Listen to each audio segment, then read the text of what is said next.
But yeah, I mean, already by that point, when I found Hithlum, I knew that the team was going to have a very high standard of players in it. And definitely, like, I looked at who was at the top of the leaderboard and who I had talked to the most. Because I'd actually talked a fair bit to Hithlum. I was actually considering Cappuccino very early on, but it was very awkward to include him into the team because he streams so much, and it then becomes an issue for him to keep some of the things that we have talked about internally away from the stream. But at the end of it, when we were sitting at 5 players and I was still talking to Capu a lot, I asked the others, "Hey, are you okay?" And they're like, "Yeah, it's fine." I think it would be a good idea. And then I talked to Capu about it. For deck builders, the players responsible for deck building, if they end up being some of the weaker players that don't usually win tournaments, I think it'd be a good idea for them to be the ones who stream and get the team publicity and kind of, mess around with really wacky deck ideas on ladder, like things that they know won't work. It's really helpful to have Capu after having tested with him because he has so much ladder information that he actually knows a lot of players' tendencies that us other players don't. Especially Helios and Hithlum, who only play like the top couple of players, right? Whereas Capu go from like number 10 to number 80 and that kind of range. And that back to 10. He goes all the way over the ladder. Oh yeah, so he's crazy. Because he plays so much, he has like an in-depth understanding of certain players or certain like preferred play styles in the general meta that the rest of us don't. So. But I feel also because a lot of these players are actually old players of the game, and I think that Cappuccino also brings a fresh perspective to the team. Very much. I mean, a lot of the time, especially today, because we kind of scrambled this morning to both get the announcement ready. I actually wanted to get it ready yesterday, but neither, like, any one of us really felt prepared for the tournament. Because, like, we suddenly went from 10 minutes back to 12 minutes, so we had to, like, wildly reconsider what decks we were bringing, and then go back to our earlier testing, which we hadn't tested against some of the newer decks in the format, especially green, and then test it against that and see how good they were and tweak it and that kind of stuff. So I simply didn't have the time, nor did the rest of the team. I actually had Capu help me make the announcement because he's better at writing English than I am, being a native speaker. Well, I have to say though, those 2 minutes make a world of difference. I feel they do. They make a whole lot of difference. It's a very, like, whenever you're playing a slow deck or a deck that takes a lot of time with their turns. This is, for instance, blue red, red yellow, even like mono green can do it. Where especially if they're green versus green, when you're on the defensive, you take a lot of time with your turns. So having that additional 2 minutes matters a lot. Like, I believe I saw 2 games yesterday on stream. I don't actually know if it was on your stream or on Crow's stream where, like, players went to time. It didn't really matter because they were already so far behind, but the fact that they still went there is relevant. Yeah, I know Life Coach has lost today to time once, which, like, the 2 additional minutes matter so much. Like, I had some games yesterday where I went to like about 30 seconds left on my timer when I was playing my well, I guess I don't really want to spoil that. I mean, it's not really a secret what I'm playing anymore, I guess. I guess I was playing blue red, and I had like 30 seconds left on my timer in a match, which, like, having those additional seconds is really very, very important for making the correct decisions every turn. So yeah. Well, we've talked a lot actually already. I mean, is there anything else you wanna ask me? I don't think the round's done yet, so we can definitely follow up with a few questions if you want. How do you think the Hearthstone players will do next week? I think they're gonna get crushed. I want to see them get destroyed. I mean, I do not assume that the developers would invest money or time in getting these players into the tournament without the players being prepared. Oh, definitely not. Yeah, there's no way. My biggest fear is the casters.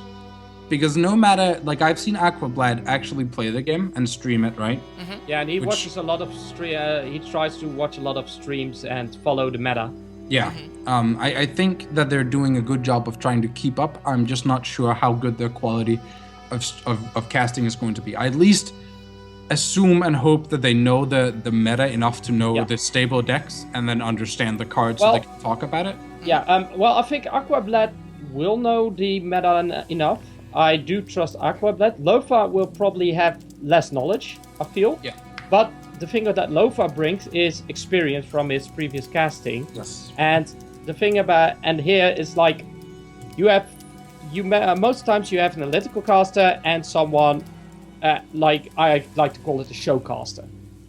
Yeah, like a Calls out play-by-play. plays, and sometimes explains to new players what certain things do, and is more the exciting guy that likes to talk a lot, Yes. but doesn't necessarily know a lot about the game. But doesn't matter because he has an analytical caster and he can ask questions to the analytical caster, like, "Hey, why did he did that play? Why do you think this is a good play or not?" Mm-hmm. So Lofa has actually that. I am very interested in to see how they'll do. Me too.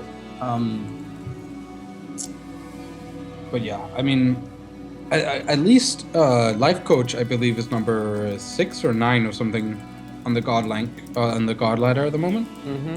So he's actually getting up there. But at the moment, he's a one-trick pony. What's I his mean, trick?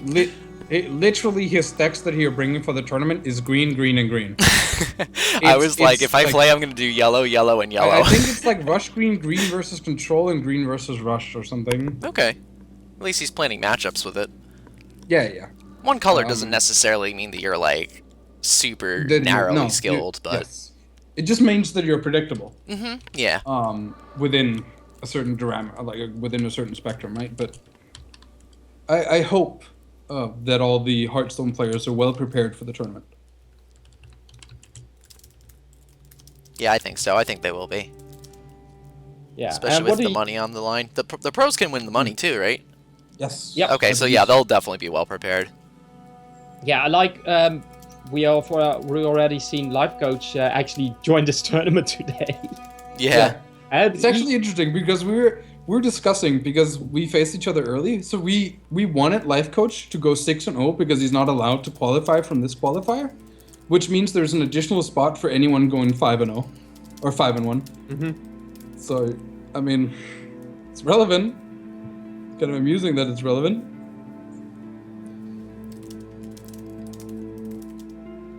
Okay.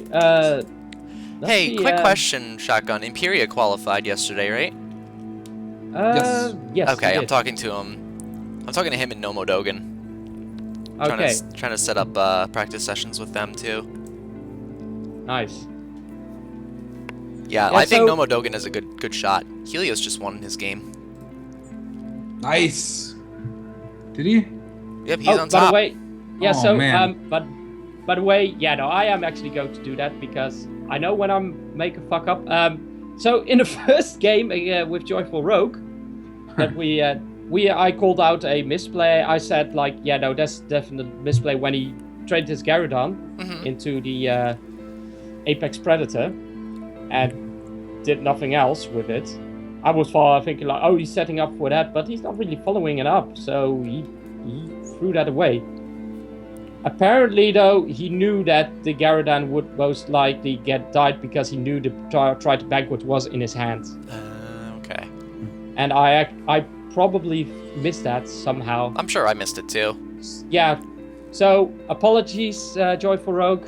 Yeah. We casters sometimes also make giant f-ups. So yeah, there we go. Everyone can miss everything, right? It's a slap on the wrist for me. Yeah. Even though you're walking on a red carpet, you can miss a pebble, Yep. right? Exactly. So how do you think these streams are going? I don't know. I if have you actually watched them. not watched a lot. I mean, I've watched for the like purpose of scouting other players, Yeah. which Of course, I mean, people can call that scumbag all they want. It's gathering information. it's gathering information. Everyone, like a lot of people, do that, even though they won't admit it. Like, so I after my games, I've actually finished every one of my games so far under 20 minutes after the round has started. That wasn't against Massign, or wasn't my first game, which I entirely blame on you guys, by the way. Why? Because streaming, like getting streamed in the tournament is bad luck, especially round 1. Nah. It's very bad luck. I entirely blame you. You're the reason I misplayed so bad. I like every single turn I made Cubes. No, when I played that 10-15 Guardian or Golem, I was like, I was 100% certain I had clicked on my Grove Guardian. So I wanted to play the Grove Guardian so he couldn't block, and then I was just like, after I passed my turn, I was like, why didn't I just feed the Forested and play the Grove Guardian? I think we should. Anyways, do you have to get back to the? We might need to. Let's see. The round is there's still 1 game or 2 games going on, yeah, but 2 games going. We have to choose who we're going to cast next. Go with next game. And yep. I would say right now, well, a lot of Column and Weasel. Yeah, I was looking at Column. Yeah, Column might be a good choice. Weasel's 4-1, so that might not be so good. Somehow there's only 5 people that have 5-0. Yeah. There's only going to be 5 people at 5-0. So this is where you can gamble at 5-0 if you want to draw. Mm-hmm. Because if you draw and all the others play, you're guaranteed in, which means like you're guaranteed in, and whoever wins at the 5-0s are guaranteed in. Mm-hmm. And then if the 5-0 loses to the 4-1, then there's still one 5-1 that goes in. Yep. But if he wins, there's no 5-1 that goes in. But if all of them draw, or 4 of them draw, then they aren't guaranteed in, because then if the 5-1 that is paired down wins, then one of the 5-0s, or X and 1s, gets knocked out, which is then dependent on tiebreakers. So that's Kareth. That's probably not going to want to draw. Yep. So. Very dependent on who they match up with. Yes. Yep. Okay, so I just took Callum for first and Gareth for second. All right, thank you. And the other streams are going for Mazine and Helios. There is a chance that we have to, maybe one of us has to go for the second one or not. Yeah, because if your first choice gets matched up with the other one's first choice, then some of you have to go for your second choice. Exactly. Oh, that's fine. And this 6th round is going to be interesting. I wonder if we're going to see any draws. Intentional draws. Maybe. I mean, I probably would. Well, depending on where I am. If I'm Helios, if Helios and anyone but Kareth gets matched up, which is most likely, because I know Helios and Messine hasn't played. I don't know if Helios and Novo Dogan has played. I don't think so. But if Helios wins against... No, they can't have played. They couldn't have played. They both won all games. Yeah. So, if any of those 3 get matched up with Helios, I would definitely draw. Because they're all safe. Mm-hmm. Because regardless of what happens, they have better tiebreakers than the... Wait, no, that's not true. No, they can't. Because if they draw and the other one wins and the other one wins, there's a potential chance that one of them are going to get knocked out due to tiebreakers. Yep. Right? No, that can't be true. Let's see. No, because if they have 5-1, then they have 10 points. Or no, they have more than that. 3, 6, 9, 12, 15, 18, the people with 5. 19 points. So they would... Oh, yeah, they have 15 points? Why they have 15. It's 3 a win. So the ones who have won 5 times. So they would have 16 points, right? So they're 2 at 16 points, and then there's going to be... Yeah, no. So Helios should be able to draw in safely, I think. But my math might be wrong. It's pretty unlikely that a draw would make him not qualify, at least. Actually, there are still some games going on. So yeah, we are getting another one that's going to be 5-0. It's either going to be Sweetie or Cantek, and that game is still going on. Yeah, they're both 4-0, so one of them is going to be 5-0.